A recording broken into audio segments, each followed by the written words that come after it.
संविदा साथियों नमस्कार।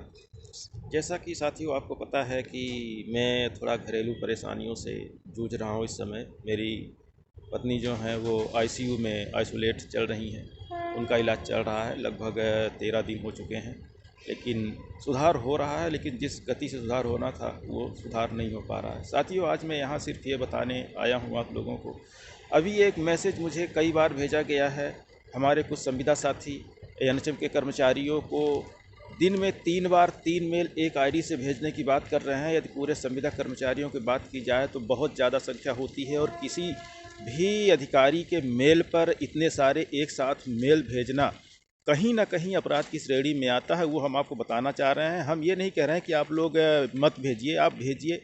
कोई आपको डायरेक्ट कर रहा है, कोई आपको लीड कर रहा है, कोई आपको कह रहा है कि भाई आप भेजिए तो आप भेजिए, हम आपको भेजने से मेल नहीं रोकेंगे। लेकिन यहाँ पे हम आपको बताना चाहेंगे कि ये साइबर एक्ट की धाराओं के तहत ये सारी समस्याएं आके खड़ी हो जाएंगी, जिसके तहत आपको बहुत बड़ा जुर्माना हो सकता है या सज़ा हो सकती है। इसके लिए आप लोग ज़रूर तैयार रहिए। साथियों मैं आपको यहाँ पे बताना चाहूँगा कि आईटी एक्ट संशोधन 2009 के धारा 66A के तहत ये जो आप लोग इकट्ठे मेल किसी को परेशान करने के लिए भेज रहे हैं, ये इस धारा के तहत आता है, और इसके तहत 3 साल की सज़ा और जुर्माना दोनों हो सकता है। साथ में इतने ज़्यादा एक साथ मेल भेज के किसी को परेशान करना, ये साइबर आतंकवाद के तहत भी आता है। इसकी धारा है 66F।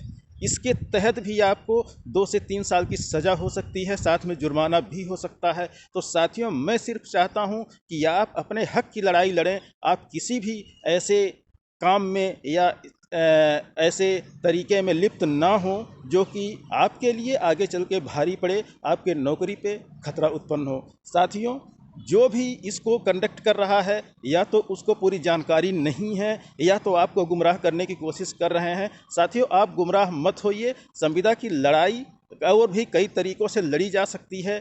कुछ तरीके ऐसे होते हैं जिसमें ना नौकरी का खतरा होता है, ना तो किसी भी एफआईआर का दर्ज कराने का कोई खतरा होता है। साथियों हक के लिए लड़ना जरूरी है, लेकिन सारी जानकारी रखना भी जरूरी है। यदि हम ऐसे गुमराह होकर गुमराह तरीके से लड़ाई लड़ेंगे तो कहीं ना कहीं सजा के भागी हम खुद बन जाएंगे। साथियों मैं नहीं चाहता, क्योंकि मैं आपकी लड़ाई लड़ रहा हूं। भले मैं इस समय परेशानी से गुजर रहा हूं, मैं 15-20 दिन से कोई अपडेट नहीं कर पा रहा, कुछ मैं काम नहीं कर पा रहा, लेकिन ऐसा नहीं है मैं भी बैठा नहीं हाथ पे हाथ रख के। मैंने जो अपने हाथ में जो मशाल उठाई है मैं उसको बुझने नहीं दूंगा। चाहे मेरी सांस रुक जाए तभी ये मशाल बुझेगी। जब तक मेरी सांस चल रही है तब तक ये संविदा की लड़ाई मेरी खत्म नहीं होगी। परिस्थितियां सबके साथ विपरीत होती हैं, मेरे भी साथ इस समय विपरीत परिस्थितियां चल रही हैं। मैं उससे जूझ रहा हूं। जैसे ही इस परिस्थिति से निकलता हूं मेरी लड़ाई फिर से प्रारंभ हो जाएगी। साथियों मैं सिर्फ आपका भविष्य सुरक्षित चाहता हूं, आपका परिवार सुरक्षित चाहता हूं। तो आप